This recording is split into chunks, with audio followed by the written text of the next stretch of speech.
My dad was my biggest supporter in everything I did, and as you've probably heard before, he has always said, when it is my time to go, it is my time. So now, I'm at peace knowing he is up in heaven, looking over us, with his toes in the water and ass in the sand. If you know my dad, you know he didn't mess around when it came to the beach.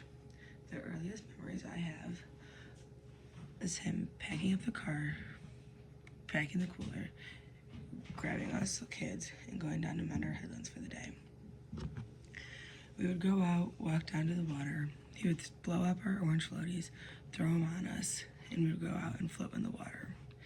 He would make us swim back into shore just to prove that we knew how to swim, and he would stay out in the water and then make us swim back to him.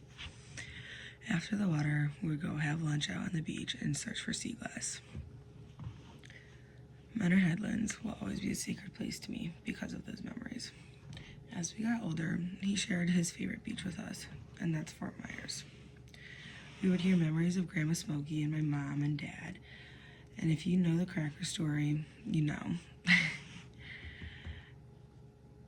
Recently, we had the opportunity to go spend a month down in Florida, making memories as a family, cherishing everything that happened that month, the laughter we shared, the love, and the adventures. I'll always carry those trips with me, even though that was the last family vacation we went on as a full family. Thank you for the best memories during that trip, Dad. My dad was an incredible father, and one thing that always stood out was how much pride he took in all of us kids. He wasn't someone that bragged or boasted about himself, but when it came to his kids, everyone was very known how proud he was of all of us. Whether it was a small achievement or a big major milestone, Dad always made us feel like we were the most important people in his life. One of the things that brought him the most joy was being there for us, especially at all of our sporting events. No matter how busy life got, he was always in the stands, cheering us on with a proud smile of his. He wasn't just a spectator, he was our biggest fan.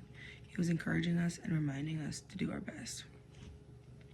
One of my favorite stories I love to hear from everyone is how they always knew that Mr. Shea was in the stands. Everyone knew when he was there because he was the loudest one there. He was standing up, you could spot him from a mile away. He was the loudest one, especially at Tommy's football games.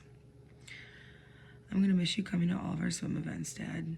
You really were someone really important there. One of the greatest life lessons my dad taught me was to always be grateful and never take anything for granted. My dad worked so hard for everything he was able to give to us kids. Looking back, he always had the best intentions.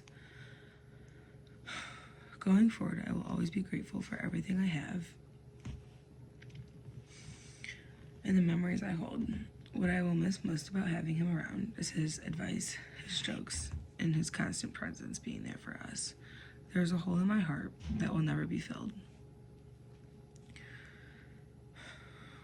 As we continue to move forward after this hard week, I know that there will be rough days in the future for all of us, and everything will be different without you around the house, Dad.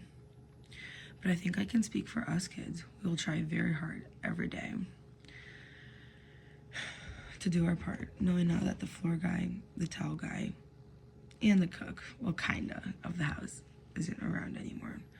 We will do our part to look out for Mom as well. And I know your buddy Bruce isn't here right now, and he's not able to stay his speech, but I know he wants me to say he misses you too. I will miss you so much, Dad, and I can't wait to see you again. Until next time, goodbye.